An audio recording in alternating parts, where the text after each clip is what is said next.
Hello friends, মৌস ক্রিয়েশনে তোমাদের সবাইকে স্বাগত। আশা করি সবাই ভালো আছো, আমিও ভালো আছি। খুব একটা ভালো আছি সেটাও বলবো না, জ্বর এসেছে, ঠান্ডা লেগেছে, গলা শুনে নিশ্চয়ই বুঝতে পারছো।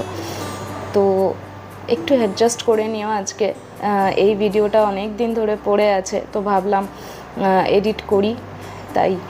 আর এই ভিডিওটা তোমাদের সঙ্গে শেয়ার না করলে ভালোও লাগছিল না। তো সেদিনকে ঘুরতে ঘুরতেই চলে গিয়েছিলাম শ্যামসুন্দরী মন্দিরে। শ্যামসুন্দরী মন্দির যেতে গেলে, যেমন আমি দক্ষিণেশ্বর থেকে গেছিলাম, দক্ষিণেশ্বর থেকে মেট্রো করে গিয়েছিলাম গিরিশ পার্ক। ওখান থেকে বাসে করে তোমরা যদি যেতে চাও তাহলে একদম মানিকতলা মোড়, আর ওখান থেকে সুকিয়া স্ট্রিট একটুখানি, ওখান থেকে হাঁটা পথে ওই 2 মিনিটের রাস্তা আর কি। তো আর যারা শিয়ালদা দিয়ে আসবে তারা শিয়ালদা থেকে মানিকতলার মোড়, ওখান থেকে সুকিয়া স্ট্রিট, তো এইভাবেই যাবে।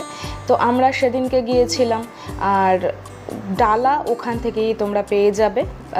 প্রচুর, মানে গলির মধ্যে ঢুকলেই অনেকগুলো ডালার দোকানও আছে। আমরা গিয়েই যেটা দেখলাম সেটা হচ্ছে লাইন খুব একটা পড়েনি, সেদিনকে বেশ ফাঁকা ফাঁকাই ছিল। তো আমি ভাবলাম যে খুব শান্ত করেই আমি মাকে দেখতে পাবো, কিন্তু সেটা কি হয়, আমার সাথে রয়েছে গপু। আর গপু গেলে যেটা হয় সেটা হচ্ছে ছোট ছেলে বলে কথা, সারাক্ষণ দুষ্টুমি, খালি তার আদর খাওয়ার জন্য ও মরিয়া হয়ে থাকে। আর ওকে আদর করার জন্য বাবা, ওর ভক্তদের কথা আর বলবেন না। ওর অনেক কীর্তি আছে, সেগুলো আমি মাঝে মাঝেই বলি যে বলবো, কিন্তু আর বলা হয়ে ওঠে না। তবে খুব তাড়াতাড়ি ওকে নিয়ে একটা ভিডিও আমি বানাবো, আর সেখানে ওর কীর্তিকলাপ সব আপনাদের সঙ্গে শেয়ার করব। তো যাই হোক, লাইনে যখন দাঁড়িয়েছিলাম তখনও মন্দির খোলার টাইম হয়নি। তো তখন সেই মুহূর্তে গপুকে নিয়ে সবাই তো ভীষণ মাতামাতি, মানে মাকে দেখতে গেছে আর সবাই ওর দেখা পেয়ে সবাই যেন মনে হচ্ছে আকাশের চাঁদ পেয়ে গেছে। সবাই কাড়াকাড়ি শুরু করে দিয়েছে কে একটু গপুর চরণের স্পর্শ পাবে।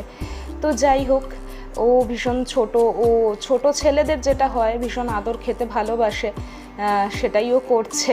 আর আমি মা হয়ে দূর থেকে দেখছি ওর এই আদর খাওয়া। সবাই এত কথা ওকে বলছে, কত কথা ও বুঝছে।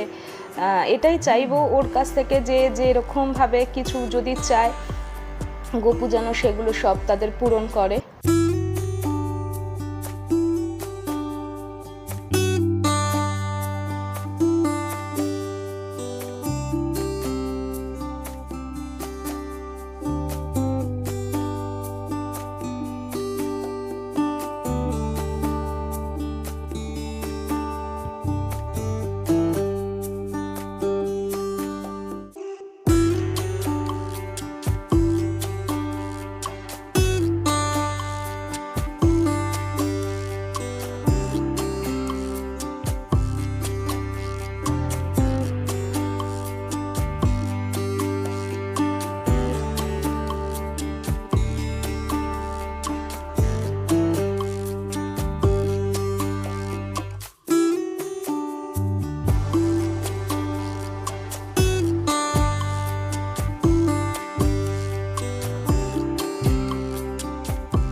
তো এবার বলি এই মন্দিরের কিছু কথা, সেটা হচ্ছে যেগুলো আমার ভীষণ ভালো লেগেছে সেটা হচ্ছে এখানে কিন্তু প্রসাদ হিসেবে মাকে চালকলা দেওয়া হয়।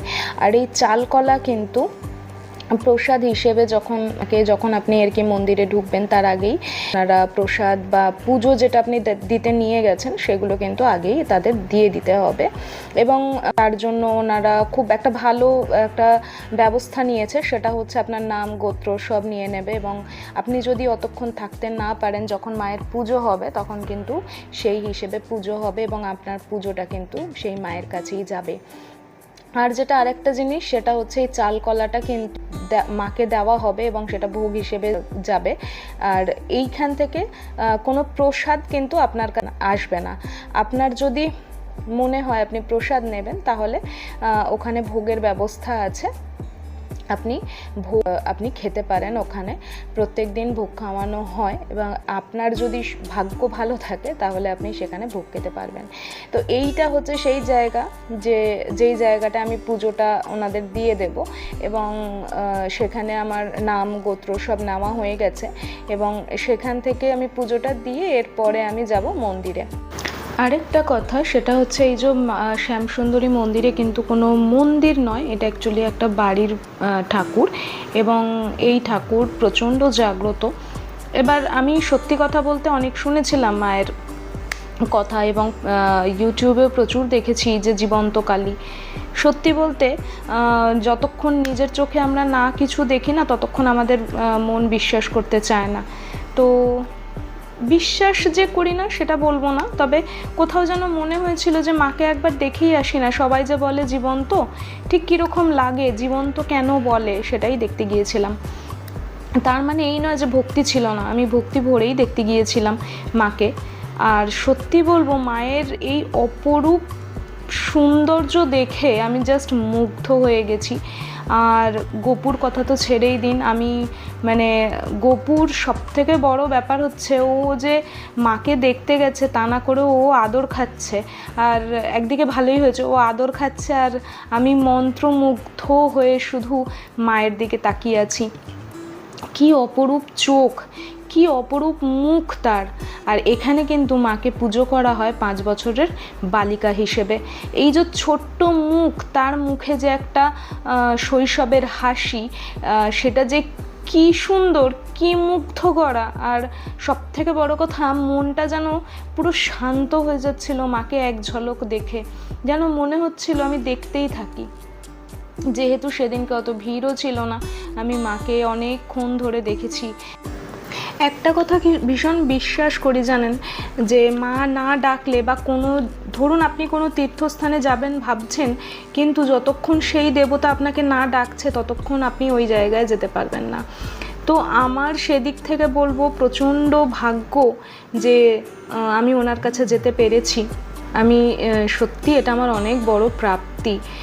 আর কি বলবো, মাকে দেখে আমি সত্যি মুগ্ধ হয়ে যাচ্ছি। আর আরেকটা যেটা আপনাদের সঙ্গে শেয়ার করি, আমি জানি না সেটা সবার হয় কি না, যারাই শ্যামসুন্দরী মন্দিরে গেছেন তারা এটা ফিল করবেন। আমি যখন ওখান থেকে ফিরে আসি আমার কেন জানি না মনে হচ্ছে আমাকে আবারও টানছে, আমি কখন আবার যাব। তো এই ছিল আজকের ভিডিও। আর ভিডিওটা বেশিক্ষণ বাড়াবো না, আর আমি কথাও বলতে পারছি না। তো আজকের ভিডিওটা এই পর্যন্তই রাখলাম, দেখা হচ্ছে পরের ভিডিওতে।